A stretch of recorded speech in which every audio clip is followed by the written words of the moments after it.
በክልሉ የተለያዩ አካባቢዎች በመድረስ ድጋፍና ክትትል ያደረጉ የክልሉ ስራ ኃላፊዎች ሪፖርቶቻቸውን አቅርበው ውይይት ተደርጎባቸዋል።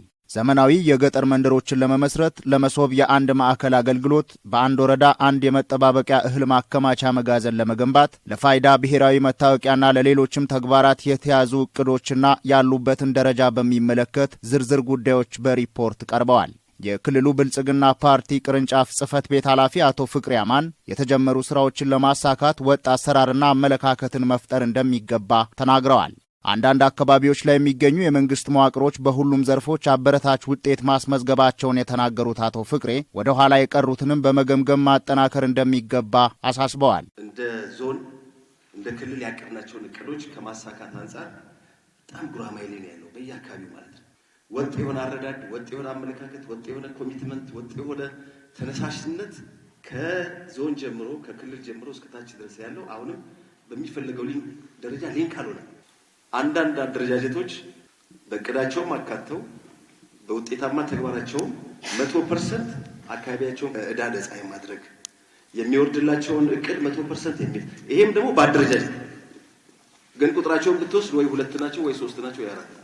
የመሶብ የአንድ ማዕከል አገልግሎትን በአግባቡ ተግባራዊ ከማድረግ አንጻር የጋራ አቋም መያዝ እንዳለበት ገልጸው በበቂ ሁኔታ በማምረት ተረጂነትን መቀነስ እንደሚገባ አሳስበዋል። መሶብ አገልግሎት አሁን ሚዛን ቦንጋ በሂደት ያለ ነው።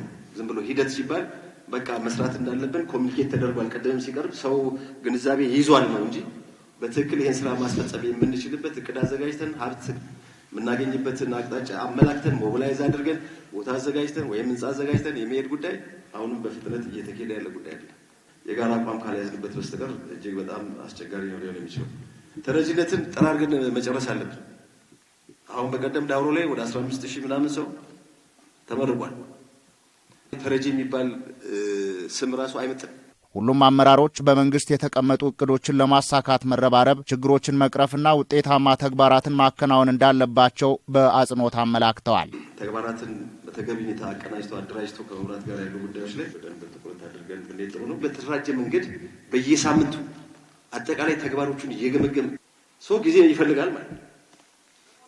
ማታ እስከ 4 ሰዓት እስከ 5 ሰዓት እስከ 6 ሰዓት እየቆየ እንደዛ ካላደረግን ምንም አናሳካም። ዘመኑ የሚጠይቀውን ጀምሮ የመፈጸም አቅምን ማጎልበት እንደሚገባ የተናገሩት ደግሞ የክልሉ ምክትል ርዕሰ መስተዳድርና የግብርና ቢሮ ኃላፊ አቶ ማስረሻ በላቸው ናቸው። ያለ ሀብት ራሱ ህዝቡን ማስተባብረን እኛም በጅተን የጀማመርናቸውን በከተሞችም በገጠር የጀማመርናቸውን የልማት ስራዎች መልክ ማስያዝ ይጠበቅብናል። ማገባደድ መቻል ብቻ ነው ያለን አማራጭ አንድና አንድ ብቻ ነው። ሌሎች የመልካም አስተዳደር የስራ ዕድል ፈጠራው እነዚህ ሁሉ የምንችላቸው ጆት ተደርጎ 1 2 3 ተብሎ በቀጣይ 3 ወር ጊዜ ውስጥ ደግሞ መጠናቀቅ አለባቸው በሚል መስራት ያስፈልጋል። በተለያዩ አካባቢዎች የተደረጉ የህዝብ የውይይት መድረኮች ተባብረው ለመስራት ምቹ ህዝባዊ እሳቤ መኖሩን ያመላከቱ መሆናቸውን ተናግረው ለተነሱ ጥያቄዎችም መልስ ለመስጠት መስራት ያስፈልጋል በማለት ገልጸዋል። በተለይም የፋይዳ ብሔራዊ መታወቂያን ተደራሽ ከማድረግ አንጻር ለክልሉ በሀገር ደረጃ የተሰጠውን ድርሻ ለማሳካት መስራት ያስፈልጋል ብለዋል። ፋይዳን በተመለከተ በልዩ ሁኔታ መምራት ያስፈልጋል። ስለዚህ እኛውን አንድ እንደ ግብርና ቢሮ ተፋሰስ ልማት አሁን በጥር 25 ላይ እናውጃለን። በርካታ አርሶ አደሮቻችንን እዛ እናገኛለን ብለን ነው የምናስበው። ስለዚህ እኛ በግብርናው ሴክተር የያዝናቸው እቅዶች አሉ። እስካሁን ከተመዘገቡ 400 ምናምን ሺዎች ውስጥ ደግሞ ግብርናዎቹ ወይም አርሶ አደሮቹ ስንት ናቸው የሚለውን እንለያለን። ስለዚህ አንዱ ይህን እቅድ ለማጠቃለል ወሳኝ ነው ብለን የወሰድነው ፊት ለፊታችን ላይ ያለው የተፋሰስ ልማት ስራ ነው። ሁሉንም ህዝብ በአንድ መድረክ ላይ የምናገኝበት።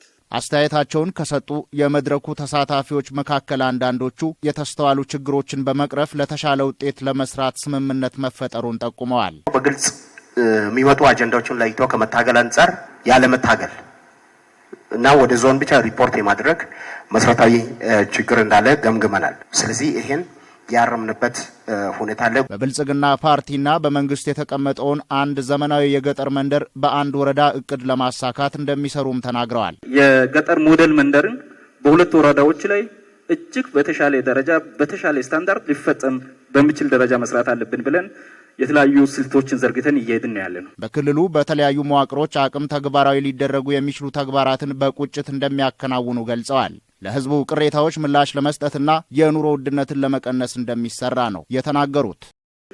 እውነት ለመናገር እኛ ከሌላው ጊዜ በተሻለ ሁኔታ ከፍተኛ ቁጭት ውስጥ ነው የገባ ነው። እንደው የምንችላቸው ጉዳዮችን እጅግ በጣም አውትሻይን አድርገን ማሳየት በምንችል ደረጃ መስራት አለብን የሚለው ነገር 2-3 የሚሉ ጉዳዮችን ወስተናል።